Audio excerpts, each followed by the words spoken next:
ഞാൻ ഇന്ന് വരെ ഈ ഫുഡിന്റെ കാര്യത്തിൽ ഞാൻ പിന്നെ പൈസ മേടിച്ചിട്ടൊന്നും റീൽ ചെയ്തിട്ടില്ല. എനിക്ക് ഇഷ്ടമുള്ള ഞാൻ ഇതിനകത്ത് ഇൻസ്റ്റയിൽ പോസ്റ്റ് ചെയ്യുന്ന സാധനങ്ങളൊക്കെ പല അറബി റെസ്റ്റോറൻറ്റുകളുടെ ഈ ഈജിപ്ഷ്യൻ റെസ്റ്റോറൻറ്റിൻ്റെ ഒക്കെ ഞാൻ പോസ്റ്റ് ചെയ്യാറുണ്ട്.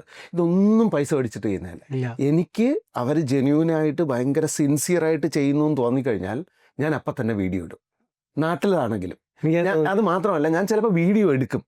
എനിക്ക് കഴിച്ചു കഴിയുമ്പോഴത്തേക്ക് ഈ പിന്നെ വനസ്പതി പോലത്തെ സാധനങ്ങളൊക്കെ ഇതിനകത്ത് ചേർത്ത് കഴിഞ്ഞാൽ നമ്മൾ ബിരിയാണി കഴിച്ചിട്ട് കൈ കഴുകുമ്പോൾ കൈ ഒട്ടും. അങ്ങനെയൊക്കെ ഉണ്ടെങ്കിൽ ചില സ്ഥലത്ത്, ഇപ്പോൾ കോഴിക്കോട് ഒരു സ്ഥലത്ത് പോയിട്ട് നല്ല മന്തിയായിരുന്നു, പക്ഷെ അതിനകത്ത് ഈ വനസ്പതി ഇല്ലേ, വനസ്പതി, മാർജറിൻ, പിന്നെ വെജിറ്റബിൾ ഗീ എന്നൊക്കെ പറയുന്ന സാധനങ്ങൾ ശരീരത്തിന് ഭയങ്കര കേടുള്ള സാധനങ്ങളാണ്.